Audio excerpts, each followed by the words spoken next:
بسم اللہ الرحمن الرحیم الحمد للہ رب العالمین والصلاة والسلام على اشرف الانبیاء والمرسلین وعلى آلہ وصحبہ اجمعین اما بعد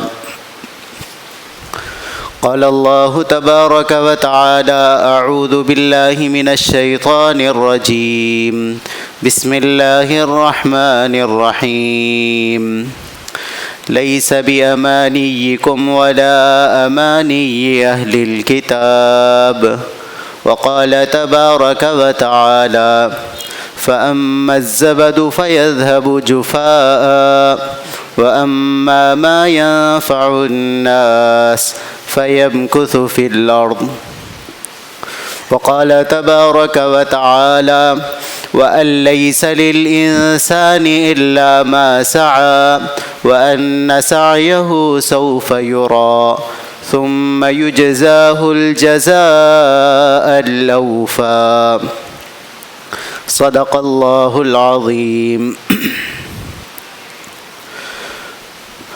میرے بھائیوں، محترم بزرگوں، دوستوں، عزیزوں، انسان کی سب سے بڑی سعادت اور خوشبختی اور اس کے علم کے اعلیٰ ہونے کا معیار یہ ہے کہ انسان دنیا کے اندر اللہ کے بنائے ہوئے قوانین کو جانے اور ان قوانین کے مطابق اپنی زندگیوں کو ڈھال لے۔ یہ کائنات جو اللہ نے بنائی ہے 2 اور 2 4 کے اصول کے مطابق یہ کائنات چلتی ہے۔ یہ اللہ تعالیٰ کا قانون ہے اور ضابطہ ہے۔ اسی لیے اللہ تعالیٰ نے قرآن مجید میں بیان فرمایا کہ یہ دنیا ہم نے بیکار نہیں بنائی ہے، فضول نہیں بنائی، بلا وجہ کے نہیں بنائی ہے، بلکہ ایک باضابطہ قانون کے تحت اس دنیا کو بنایا گیا۔ اور ایسے ہی الل ٹپ طریقے سے بھی یہ دنیا نہیں چل رہی ہے، ایک نظام کے ساتھ، ایک طریقے کے ساتھ اس دنیا کے نظام کو اللہ تبارک و تعالیٰ چلا رہے ہیں۔ اب اس دنیا کے نظام کے اندر کیا قوانین ہیں، یہ ہمیں قرآن مجید کے ذریعے سے پتہ چلے گی۔ قرآن بتائے گا کہ دنیا کا نظام کس قانون کے تحت چلے گا، دنیا میں ترقی کے قوانین کیا ہیں، دنیا میں سربلندی کے لیے کیا ضابطے اللہ نے بنائے ہیں، یہ قرآن بتائے گا۔ قرآنی ہمیں نہیں معلوم، قرآنی نہیں پڑھتے، قرآن کے معنی مفاہیم ہمیں نہیں معلوم، تو اس لیے یہ بھی نہیں معلوم ہے کہ ترقی کا راز کیا ہے اور دنیا کے اندر بلند سطح پہ زندگی کن ضابطوں اور اصولوں کے مطابق چل کے زندگی کو بنایا جا سکتا ہے۔ اب جب ہم قرآن مجید کو دیکھیں گے کہ اللہ تعالیٰ نے کیا قوانین اور ضابطے بنائے ہیں، پھر اس کے بعد ہماری پریکٹیکل لائف میں ہم آ کے ان قانون اور ضابطوں کو دیکھیں گے، جس کو میں آگے اور واضح کروں گا، تو آپ کو اندازہ ہوگا کہ دنیا کا سارا نظام تو اللہ تعالیٰ نے وہ قانون قرآن میں بیان کیا، اسی کے مطابق چل رہا ہے۔ اور جب دنیا کا نظام آپ کو پتہ چل جائے گا کہ ایک قانون کے حساب سے چل رہا ہے، تو پھر آخرت کے بارے میں بھی یقین ہو جائے گا کہ آخرت کے بارے میں بھی اللہ نے جو قانون بنایا ہے، وہاں کا نظام بھی اسی قانون کے اعتبار سے اللہ تعالیٰ چلانے والے ہیں، وہاں کے فیصلے بھی اسی قانون کے مطابق چلنے والے ہیں۔ اب کیا ہے سب سے پہلا قانون جو خطبے میں آیت پڑھی گئی، اس میں اللہ تعالیٰ نے جو پہلی آیت تھی اس میں بیان فرمایا لیس بامانیکم، دنیا کے اندر اللہ کی طرف سے آسمان سے کوئی بھی فیصلہ تمہاری خواہش کے حساب سے نہیں اترے گا، تمہاری اپنی تمناؤں اور آرزوؤں کے حساب سے اللہ کی طرف سے فیصلے آ جائیں گے۔ صرف تمنائیں ہیں، آرزوئیں ہیں، ان آرزوؤں کے پیچھے کوئی محنت نہیں ہے، صرف آرزو کرنے سے اللہ کی طرف سے آسمان سے فیصلے نہیں آئیں گے۔ اور فرمایا امانی کہتے ہیں امیدوں کو، تمناؤں کو، آرزوؤں کو۔ آرزوئیں تو ایک خواب ہیں، چاہتا بہت کچھ ہے آدمی، سوچتا بہت کچھ ہے۔ لیس بامانیکم، تمہاری خواہشات کے حساب سے کائنات نہیں چلے گی۔ ولا بامانی اہل الکتاب، اور اہل کتاب کی خواہشوں پہ بھی اس سے پہلے کائنات کا نظام نہیں چلا ہے۔ بلکہ کائنات کا نظام کیسے چلا ہے؟ کائنات کا نظام ان خواہشات کے پیچھے ایک عملی طاقت، جذبہ، محنت، جستجو اور کوشش جب ہوگی تو ان خواہشات کے مطابق فیصلے آئیں گے۔ اس کی مثال دنیا کے اندر سارے ممالک میں، حرم میں دیکھ لیجئے، مکۃ المکرمہ، مدینۃ المنورہ، ہر مسجد میں جمعہ کے بعد ساری باطل طاقتوں کے نیست و نابود ہونے کی بد دعائیں ہو رہی ہیں۔ جو اسلام مخالف دشمن ہیں ان کو روبہ زوال ہو جائیں، وہ تباہ ہو جائیں، برباد ہو جائیں، مسلمانوں کو غلبہ مل جائے، اس کی دعائیں ہو رہی ہیں۔ لیکن ہماری بد دعا تو پہنچ ہی نہیں رہی ہے، وہ تباہ ہی نہیں ہو رہے ہیں، وہ برباد ہی نہیں ہو رہے ہیں۔ کسی زمانے میں، پچھلے زمانوں میں جب مسلمانوں پہ ظلم ہوتا تھا، کسی نے بد دعا دی بھی تھی یا نہیں دی تھی، لیکن ایک بد دعا عام تھی کہ اللہ کرے ان کے اسلحے کے اندر، ان کے بارود میں، ان کی توپوں کے اندر کیڑے پڑ جائیں۔ یہ دعائیں اس طرح کی ہوتی تھیں۔ بعض لوگ جھولیاں اٹھا اٹھا کے دعا کرتے ہیں، اللہ آپ کی مدد کب آئے گی، امت پٹ رہی ہے، ظلم کی سہ رہی ہے، لیکن صرف نری خواہشات اور تمنائیں اور آرزوؤں کے ذریعے سے اللہ کی طرف سے فیصلے نہیں آتے۔ یہ ہماری بد دعائیں کس کے خلاف ہیں؟ ان لوگوں کے خلاف ہیں جنہوں نے علم اور تحقیق کے ذریعے سے دنیا کے لیے نئی نئی چیزیں ایجاد کی، اور انہوں نے کوششوں کے اندر اپنے آپ کو لگایا، تعلیمی میدان میں اپنے آپ کو لگایا، دنیا کو نئی چیزیں انوینٹ کر کے وہ دے رہے ہیں، وہ پیش کر رہے ہیں، اور لوگوں کی زندگی آسان بنانے کے لیے روزانہ ان کی جستجو ہو رہی ہے۔ ایک طرف تو وہ لوگ ہیں جو عملی طور پہ پریکٹیکلی کام کر رہے ہیں، اور دوسری طرف ان کے مقابلے میں کام نہیں کر کے صرف بد دعائیں کرنے والے یہ لوگ یہ تمنائیں کر رہے ہیں کہ کام کرنے والوں کو ان کے کام کے باوجود ان کا صلہ نہ ملے، اور ہمیں ہماری بد دعاؤں کے ذریعے سے وہ تباہ بھی ہو جائیں اور سب سے زیادہ غلبہ ہمیں حاصل ہو جائے۔ یہ کائنات کا نظام نہیں۔ اس آیت میں اللہ تعالیٰ نے یہ بتایا، لیس بامانیکم، تمہاری تمناؤں اور آرزوؤں کے اعتبار سے یہ کائنات کا نظام اور کائنات کے فیصلے نہیں چلائے جائیں گے۔ کب ہوگا؟ جب ان تمناؤں اور آرزوؤں کے پیچھے ایک مکمل حکمت عملی ہوگی، ایک پلان ہوگا، فل پروف پلان، اس کے پیچھے کوششیں ہوں گی، اس کے پیچھے جد و جہد ہوگی، اس کے پیچھے محنت ہوگی، اس کے پیچھے تعلیم ہوگی، اس کے پیچھے تحقیق ہوگی، اس کے پیچھے انسانیت کو فائدہ پہنچانے کا جذبہ ہوگا، لوگوں کو بلا تفریق مذہب و ملت، صرف مسلمانوں کو نہیں، ساری انسانیت کو فائدہ پہنچانے کا جب جذبہ ہوگا، تب جا کے پھر اللہ تبارک و تعالیٰ کی طرف سے عملی فیصلے اتریں گے۔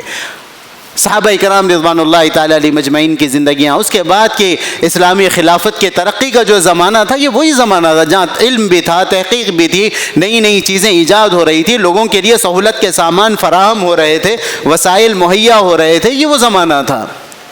دوسری آیت جس کے اندر، یہ چند آیات ہیں جس کے اندر اللہ تعالیٰ نے دنیا کی ترقی کے لیے ذرّی اصول اور بنیادی اصول بیان کیے۔ پہلی آیت تو یہ ہو گئی کہ تمناؤں اور آرزوؤں پہ فیصلے نہیں ہوتے، بس ہم اٹھ کے یہ تمنائیں کرتے رہیں کہ وہ فلاں تباہ ہو جائے، فلاں ملک برباد ہو جائے، وہ ظلم کر رہا ہے، وہ ان لوگوں پہ ظلم کر رہا ہے، یہ مسلمانوں کو پریشان کر رہے ہیں، تباہ ہو جائیں، تو صرف آرزوؤں سے اس دنیا کے نظام کے اندر کبھی اللہ اپنی قدرت کو ظاہر فرما دیں، لیکن کائنات کا جو نظام چلے گا وہ 2 اور 2 4 کے حساب سے چلے گا، تو تمنائیں اور آرزویں نہیں بلکہ کام کرنے کے ذریعے سے اللہ تبارک و تعالیٰ کی طرف سے مدد آئے گی۔ دوسری چیز اللہ تبارک و تعالیٰ نے فرمایا، فَأَمَّا الزَّبَدُ فَيَذْهَبُ جُفَاءً، بعض لوگ کام کر رہے ہوتے لیکن ان کے کام کے اندر، بعض لوگوں کی محنتوں کے اندر، بعض لوگوں کی جستجو کے اندر انسانیت کا فائدہ سامنے نہیں ہوتا۔ اللہ تعالیٰ ان کی مثال دے رہے ہیں، یہ جھاگ کی مانند ہے، یہ کف کی مانند ہے۔ سمندر کے اوپر آپ کف دیکھیں گے تو آ رہا ہے پانی کی لہروں کے ساتھ، ایسا محسوس ہوگا کوئی بڑی چیز آ رہی ہے، لیکن جب سامنے آ جائے تو کوئی حیثیت اس کی نہیں، اس میں تو پانی بھی نہیں ہے، وہ بلبلا ہے ایک ہلکا سا۔ آپ کبھی دیکھیں ایک سرف یا شیمپو ایک بالٹی میں ڈالیں، اس کا کف جھاگ بنائیں، جھاگ بنا کے بڑی سی جھاگ اپنے 2 ہاتھوں میں اٹھائیں، کیا وزن ہوگا اس کا؟ چھوٹے بچے کے ہاتھ پہ بھی رکھیں گے تو اسے بھی وزن محسوس نہیں ہوگا۔ تو اللہ تعالیٰ فرما رہے ہیں، جن لوگوں کی محنتوں کا مقصد اور محور اپنی ذات ہوگی، انسانیت کو فائدہ پہنچانا نہیں ہوگا، لوگوں کے لیے آسانیاں اور سہولتیں پیدا کرنا نہیں ہوگا، وہ اسی جھاگ کے مانند ہیں۔ ان کو بھی کوئی، بس وہ نظر آئیں گے کہ بہت بڑے ہیں لیکن ہوں گے کچھ نہیں، جن کی زندگیاں صرف اپنی ذاتی دائرے تک محدود ہیں۔ بھئی میرا گھر اچھا ہو جائے، میرے بچے اچھے ہو جائیں، دنیا کہیں بھی چلے جائے، مجھے اس کی پرواہ نہیں ہے۔ یہ جذبات کے ایمان والے کے نہیں ہوں گے، اور جس کے ہوں گے ان کو غلبہ بھی نہیں ملے گا۔ یہ بنیادی غلبے والے راستے اور طریقے اللہ تبارک و تعالیٰ بتا رہے ہیں۔ اب ہمارا مسئلہ یہ ہے، جیسے مسجد ہے، مسجد کے اندر 3 دروازے 4 دروازے بنے ہوئے ہیں، کسی بھی دروازے سے آپ چلے جائیں، نکل جائیں، سیدھا سیدھا راستہ ہے، لیکن ہم یہ سوچتے ہیں کہ نہیں بھائی میں یہ دیوار اپنے سر سے توڑوں گا اور یہاں سے نکل کے جاؤں گا۔ محنتیں تو ہم کر رہے ہیں لیکن رخ ہماری محنتوں کا صحیح نہیں، محنتوں کا رخ صحیح نہیں ہوتا ہے، جس کے ذریعے سے سیدھے سیدھے دروازے سے نکلنے کے بجائے اپنا سر دیوار پہ مارتے ہیں، نتیجہ کیا ہوتا ہے؟ راستہ تو نہیں بنتا، اپنا سر ٹوٹ جاتا ہے، سر زخمی ہو جاتا ہے۔ تو اللہ تعالیٰ فرما رہے جن کی محنتوں کا مقصد، جن کی محنتوں کا محور، جن کی محنتوں کی بنیادی وجہ انسانیت کو فائدہ پہنچانا نہیں ہے، وہ تو پھر گئے گزرے ہیں۔ اور فَأَمَّا الزَّبَدُ فَيَذْهَبُ جُفَاءً، جو جھاگ ہوتی ہے، جھاگ آپ کتنا ہی بڑا اس کا ایک مینار بنا لیں، تھوڑی دیر کے بعد وہ ہوا کی دوش پہ اڑ جائے گا، خاک ہو جائے گا، اس کا پتہ بھی نہیں چلے گا کہ کچھ دیر یہاں پہ کف رکھا ہوا تھا۔ وَأَمَّا مَا يَنْفَعُ النَّاسِ فَيَمْكُثُ فِي الْأَرْضِ، اللہ تعالیٰ آگے بیان فرما رہے جن کی محنتوں کا مقصد ما ينفع الناس، لوگوں کے لیے نفع رسانی ہوگی، لوگوں کو فائدہ پہنچانا ہوگا، لوگوں کے فائدے کو وہ مد نظر رکھیں گے، اللہ تعالیٰ فرما رہے فَيَمْكُثُ فِي الْأَرْضِ، ایسے لوگوں کو ہم زمین کی حکومت اور نگرانی اور زمین کے اوپر ان کو عروج اور ترقی کی راہوں سے نوازیں گے، اللہ تبارک و تعالیٰ ان کو استقرار نصیب فرمائیں گے۔ تیسری آیت جو خطبے کے اندر پڑھی گئی، اس کے اندر اللہ تعالیٰ فرما رہے ہیں وَأَن لَّيْسَ لِلْإِنسَانِ إِلَّا مَا سَعَىٰ وَأَنَّ سَعْيَهُ سَوْفَ يُرَىٰ۔ اللہ تعالیٰ دو ٹوک انداز میں ایک اور ضابطہ بیان کر رہے ہیں۔ پہلا ضابطہ یہ تھا کہ خواہشات کے مطابق آسمانی فیصلے نہیں ہوں گے، آسمانی فیصلے تمہاری خواہشوں کے اعتبار سے، اس کے پیچھے کی تمہاری محنت کیا ہے اس محنت کے اعتبار سے ہوں گے، پہلی چیز۔ دوسری چیز، اللہ تبارک و تعالیٰ جو انسانیت کے فائدے کی کوششیں نہیں کرے گا، انسانیت کے لیے نفع رسانی کا ذریعہ جو نہیں بنے گا، اس کو کوئی حیثیت نہیں دی جائے گی۔ اور حیثیت کس کو ملے گی؟ مقام و مرتبہ، عزت کسے ملے گا؟ جو لوگوں کے فائدے کو سوچے گا۔ صحابہ کرام کی زندگی میں آپ دیکھیں، صحابہ کرام رضوان اللہ تعالی علیہ مجمعین، ان کے اندر دوسروں کے لیے بھلائی کا جذبہ کس حد تک تھا۔ ایک صحابی اللہ کے نبی صلی اللہ علیہ وسلم کے پاس ایک مہمان آئے، جب بھی مہمان آتے نبی پاک صلی اللہ علیہ وسلم کا مزاج تھا، آپ صلی اللہ علیہ وسلم تمام اپنے ازواج مطہرات کے گھروں میں بھیجتے، جاؤ جا کے معلوم کرو کسی کے پاس کچھ ہے تو لے کے آؤ۔ اللہ کے نبی صلی اللہ علیہ وسلم نے بھیجا، ایک گھر سے دو گھر، دوسرے سے تیسرے، تمام ازواج کے پاس جا کے پوچھا گیا کہ مہمان آئے ہیں، کچھ کھانے کے لیے ہے؟ کہا کہ انہوں نے آ کے بتایا اللہ کے نبی صلی اللہ علیہ وسلم گھر میں کچھ بھی نہیں ہے۔ نبی پاک صلی اللہ علیہ وسلم نے پھر اس کے بعد اعلان کیا کہ میرے ایک مہمان ہیں لیکن میرے پاس کھلانے کے لیے کچھ نہیں ہے، کون ہے جو نبی کے مہمان کو اپنے پاس لے جائے؟ حضرت ابو طلحہ رضی اللہ تعالیٰ نے کہا کہ بڑی سعادت کی بات ہے، اللہ کے نبی کے مہمان آئے ہیں۔ انہوں نے کہا اللہ کے نبی صلی اللہ علیہ وسلم میں لے کے جاؤں گا۔ لے کے گھر پہنچے، گھر جانے کے بعد کہا اہلیہ سے کہ اللہ کے نبی صلی اللہ علیہ وسلم کے مہمان ہیں، ان کے لیے کچھ کھانے کا انتظام کرو۔ تو اہلیہ نے کہا کہ گھر میں اتنا ہی ہے، آپ کھا سکتے ہیں، میں کھا سکتی ہوں اور تھوڑا بچے کھا لے سکتے ہیں، بس اتنا ہی، مہمان کو کھلانے کے اتنا نہیں، ہم تھوڑا تھوڑا کھا کے ہم آج کی رات نکال سکتے ہیں۔ تو صحابی نے کہا کہ اللہ کے نبی کے مہمان آئے، مہمان گھر میں، لہٰذا ایک کام کرو، بچوں کو کسی نہ کسی طریقے سے بہلا پھسلا کے سلا دو، اور جو کھانا بچا ہوا ہے وہ مہمان کے لیے دے دیں گے، اور میں بھی ان کے سامنے کھانے کے لیے بیٹھوں گا، لیکن کھانے سے پہلے چراغ کو ٹھیک کرنے کے عنوان سے اٹھوں گا اور جا کے میں چراغ بجھا دوں گا، پھر ان کے ساتھ بیٹھ کے یہ کہوں گا چراغ بجھ گیا ہے، تیل ختم ہو گیا، پھر میں ان کے ساتھ کھا لوں گا، صرف منہ چلاتا رہوں گا، وہ مہمان کھا لے گا، اس کا پیٹ بھر جائے گا۔ اس پر اللہ تبارک و تعالیٰ نے قرآن مجید کی آیت نازل فرمائی۔ صحابہ کرام کے اس ایثار پر، اس قربانی کے جذبے پر، دوسرے کے لیے اتنا سوچنے پر قرآن میں آیت نازل ہوئی اور قیامت تک یہ تلاوت کی جائے گی۔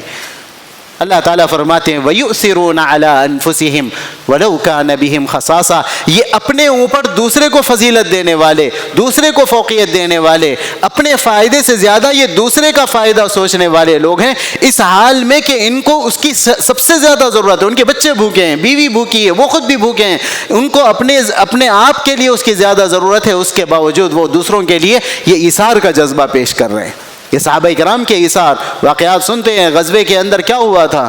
ایک غزوے کا واقعہ ہے، صحابہ کے واقعات میں سنے ہی ہوں گے کہ وہ کہتے ہیں میں نے اپنے چچا کو، ایک صحابی کہتے ہیں میں نے اپنے چچا کو دیکھا کہ وہ ایک دم زخمی حالت میں پڑے ہیں، آخری وقت ہے، جنگ کے اندر زخمی ہو گئے، کئی لوگ پڑے ہیں وہاں پر، اور انہوں نے مجھے پانی کے لیے کہا، پانی کے لیے آواز دی، میں پانی کا مشکیزہ لے کے ان کے پاس پہنچا۔ جیسے ان کے پاس پہنچا، ان کے پڑوس میں ایک اور شخص بھی اسی زخمی حالت کے اندر تھے، انہوں نے بھی پانی کی آواز لگائی، تو اس آخری کیفیت کے اندر جان نکلنے والی ہے، ایسی کیفیت میں انہوں نے کہا کہ نہیں پانی ادھر پلا دو، اشارہ کیا کہ نہیں پہلے ان کو دے دو۔ جب وہاں پہنچے تو تیسرے نے آواز دی پانی کی، تو وہ انہوں نے تیسرے کی طرف اشارہ کیا کہ نہیں پانی ان کو پلا دو۔ وہ صحابی کہتے ہیں میں پانی لے کے تیسرے کے پاس پہنچا جب تک وہ ان کی جان جا چکی تھی اور وہ شہید ہو چکے تھے۔ پھر پلٹ کے میں دوسرے کے پاس آیا، ان کا بھی انتقال ہوا، اور میں آخر میں اپنے چاچا کے پاس آیا، وہ بھی شہید ہو چکے تھے۔ پیاسے اس دنیا سے چلے گئے، لیکن دوسرے اپنے اس زخمی حالت میں آخری وقت کے اندر دوسرے کے اوپر اپنے آپ کو فضیلت دینا انہوں نے گوارا نہیں کیا، اپنے آپ کو آگے رکھنا گوارا نہیں کیا۔ یہ صحابہ کے ایثار، صحابہ کے لیے، صحابہ کا وہ جذبہ جو دوسروں کے لیے ایثار، قربانی، ہمدردی، دوسروں کا فائدہ سوچنا، دوسروں کو آگے رکھنے کے یہ جذبات صحابہ کرام کے تھے۔ تیسری آیت جس میں اللہ تبارک و تعالیٰ نے ایک تیسرا اصول بیان فرمایا، وَأَن لَيْسَ لِلْإِنسَانِ إِلَّا مَا سَعَى، انسان کو صرف وہی ملے گا جس کی وہ کوشش کرے گا۔ سعی کہتے ہیں، صحیح کہتے ہیں بھرپور کوشش کرنا۔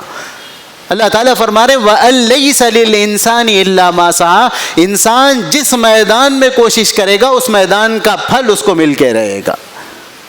جو میں پہلے بیان کرا تھا کہ ہم سمجھتے ہیں کہ دنیا کے سارے معاملات تو محنتوں سے حل کریں گے، دکان ہے بھائی جا کے بیٹھنا ضروری ہے، نہیں وقت زیادہ دینا پڑے گا، یہ سیزن کا ہے وقت، لوگ زیادہ آتے ہیں، رات میں دیر تک بیٹھنا پڑے گا، دوپہر کا کھانا قربان کریں گے۔ لیکن دینی معاملات کے اندر ہمارا رجحان یہ بنا ہے بھائی مولوی صاحب دعا کر دو ہمارے حالات درست ہو جائے، میں نمازی بن جاؤں۔ یعنی دنیا کے معاملات میں ہمارا یقین یہ ہے کہ محنت سے ہوگا، اور دین کے معاملات میں ساری چیزوں کو ہم دعاؤں پہ چلانا چاہتے ہیں، اسی وجہ سے بد دعائیں کر رہے ہیں کہ وہ تباہ ہو جائے، یہ برباد ہو جائے، لیکن کوشش اس کے پیچھے محنت نہیں ہے، علم نہیں ہے، تحقیق نہیں ہے، دنیا کی کچھ دینے کے لیے ہمارے پاس نہیں۔ ہم ہر چیز کے اندر محتاج ہیں، ہر چیز کے اندر محتاج ہیں، یہاں تک کہ بہرحال کہتے ہوئے بھی بعض وقت تھوڑی سی اپنے آپ کو بھی تکلیف ہوتی ہے کہ وہ عرب ممالک جہاں نبی پاک صلی اللہ علیہ وسلم پیدا ہوئے، جہاں نبی پاک صلی اللہ علیہ وسلم کی بعثت ہوئی، اللہ تبارک و تعالیٰ نے، مقصد ان کی برائی کرنا نہیں ہے، لیکن اتنے وسائل اللہ تعالیٰ نے ذخائر پیٹرول کے رکھے، لیکن بڑے عرصے تک کیا ہوا، زمانے قریب تک، کہ وہ پیٹرول جو ان کی سرزمین کے اندر ہے نکالنے کے لیے ان کے پاس اتنی صلاحیت نہیں ہے کہ وہ خود اس کو نکال سکے، وہ بھی دوسروں کے محتاج۔ پھر اس کا نتیجہ کیا ہوا کہ اس سے حاصل ہونے والے جو ثمرات اور جو نتیجے تھے، اس کا جو فائدہ تھا، نکالنے والا 80% لے جا رہے ہیں اور ان کو مونگ پھلی کے 20 دانے دے کے جا رہے ہیں، 20% ان کو مل رہے ہیں۔ چلیے اس کے بعد تھوڑا سا اسٹیبل ہوئے، اللہ تعالیٰ نے معدنیات دیے، جب پیٹرول کے ذخائر ملے، اس کے بعد علم و تحقیق کا کیا کام ہوا، اسلامی مملکتوں میں کیا نئی دریافتیں ہوئی، کیا انسانیت کے لیے، مخلوق کے لیے کیا پیش کیا گیا۔ ایک تصور کر کے دیکھیں، ایک فرض کر کے دیکھیں، مان کے دیکھیں، اس وقت ہم دنیا کو کیا دے رہے ہیں، ہمارے ذریعے سے دنیا ہمارے اوپر کتنا ڈیپینڈ ہے۔ اگر مان لیجئے، فرض کیجئے اس وقت ساری دنیا سے مسلمانوں کو ہٹا دیا جائے، نکال دیا جائے، کیا دنیا کا یہ جو نظام اور سسٹم چل رہا ہے، سائنس کے اندر، ٹیکنالوجی کے اندر، میڈیکل سائنس کے اندر، پولیٹیکل سائنس کے اندر اور دنیا کی ٹریڈنگ کے اندر، کیا ہمارے ہٹ جانے کی وجہ سے اس کے اندر رتی برابر بھی فرق آ سکتا ہے؟ کیا ہم اس کے اندر اتنے ڈومینیٹ ہیں کہ ہمارے ہٹ جانے سے دنیا کا نظام تباہ و تاراج ہو جائے، لوگ کہنے لگیں کہ نہیں بھائی ان کا رہنا ضروری ہے؟ کیا دیا ہم نے دنیا کو؟ کیا ہے ہمارے پاس؟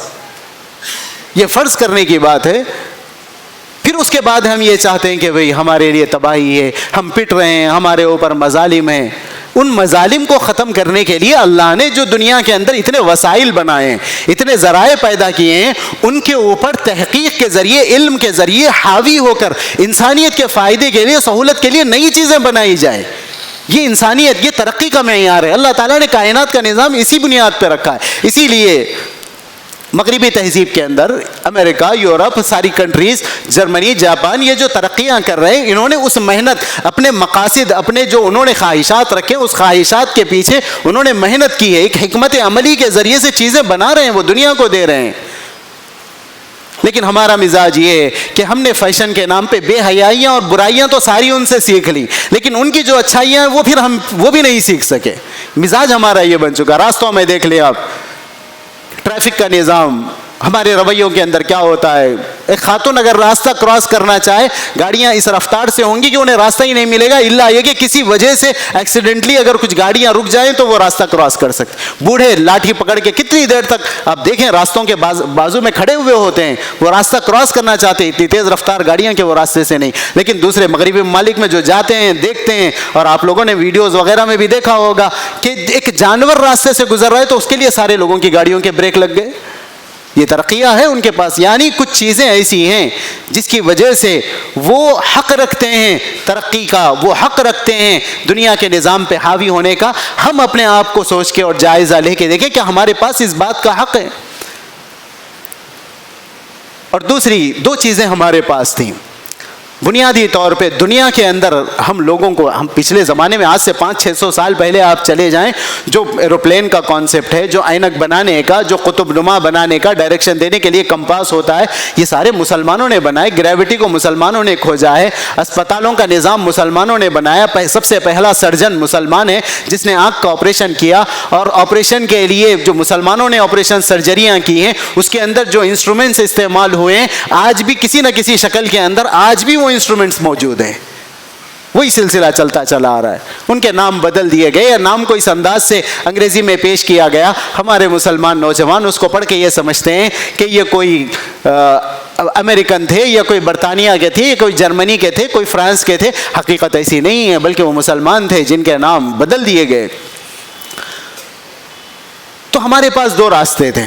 پہلا راستہ یہ تھا کہ ہم دنیا کے نظام کے اندر کچھ ایسا کر کے پیش کریں کہ دنیا ہماری قدردان بن جائے, اور وہ یہ کہنے لگے کہ واقعتاً ان کا رہنا ضروری ہے. اگر یہ نہیں رہیں گے, صحابہ کرام کی زندگیوں میں دیکھیں جس ماحول میں وہ چلے گئے اس ماحول کے اندر لوگوں نے ان کو دل سے قبول کیا, کیونکہ ان کے دلوں کے اندر اتنی فراخی تھی, اتنی کشادگی تھی, لوگوں کو لے کے چلنے کا جذبہ ان کے اندر تھا. ان کے جذبات ایسے تھے کہ وہ لوگ کہا کرتے تھے غیر مسلم. اور پچھلے ابتدائی زمانے کے جو 50 سال کے اسلامی مملکتیں جو فتح ہوئی ہیں ان کے بارے میں مستشرقین اور جو اسلام کے مخالف لوگ ہیں وہ بھی یہ کہتے ہیں کہ صحابہ نے سب سے پہلے دلوں کو فتح کیا, پھر اس کے بعد علاقوں کو فتح کیا.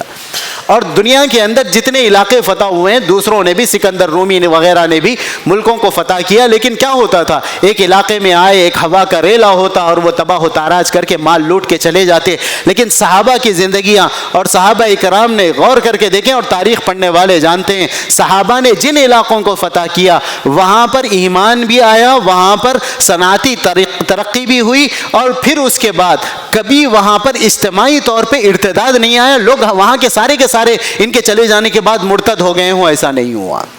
کیونکہ ان کے اخلاقی معیار, ان کا رہن سہن, ان کا لوگوں کو چلنے کا جذبہ اور طریقہ وہ لوگوں کو اٹریکٹ کرتا تھا, اور لوگ اس سے متاثر ہوتے تھے اور اس نظام کو قبول کر کے یہ کہتے تھے کہ ان سے بہتر ہمارا لیڈر کوئی نہیں ہو سکتا. تو پہلا ہمارے پاس بنیاد یہ ہوتی کہ ہم دنیا کو کچھ چیزیں پیش کرتے, دنیا کے سامنے ایسا نظام دیتے, ایسی چیزیں بناتے. ہم ایسی چیزوں, ہم تو ہر چیز کے اندر محتاج ہیں. ایک چھوٹے سے اسکرو بنانے کے اندر بھی اپنے استعمال کے لیے لانے کے لیے ہم محتاج ہیں. تو دنیا کے لیے سہولت کی چیزیں بناتے. یہ نہیں ہوا, یہ تو نقصان ہے ہی. کم سے کم اتنا تو ہوتا کہ ہمارے ایمانداری, ہمارے ایمان کی, ہمارے اخلاق کی اور ہمارے رویے کی مثالیں دی جاتی کہ بھائی یہ لوگ سائنس ٹیکنالوجی میں تو آگے نہیں بڑھے, لیکن ان کا ایمان اللہ کی ذات پر, ان کی خدا خوفی, ان کا خواہشات سے بچنا, ان کی سچائی, ان کی امانت داری, ان کی دھوکے بازی سے اپنے آپ کو بچانا, یہ قابل تقلید نمونہ ہے. یہ تو پیش ہوتے. کم سے کم اس معاملے میں بھی ہم اچھے ہو جاتے تو کم سے کم اللہ تعالیٰ کے پاس اتنا تو حق رکھ لیتے کہ اللہ اس بنیاد پہ تو ہمیں ترقی مل جائے. لیکن یہ استحقاق بھی ہم کھو چکے ہیں, یہ حق بھی ہم کھو چکے ہیں. نہ دنیا کے اعتبار سے یہی غور کر کے دیکھ لیں کہ انسانیت میں سے اگر مسلمانوں کو ہٹایا جائے تو کائنات کا نظام کتنا ڈسٹرب ہوگا. کچھ نہیں ہوگا, کیونکہ ہمارے پاس ہے کچھ نہیں, ساری وسائل دوسروں کے پاس ہیں.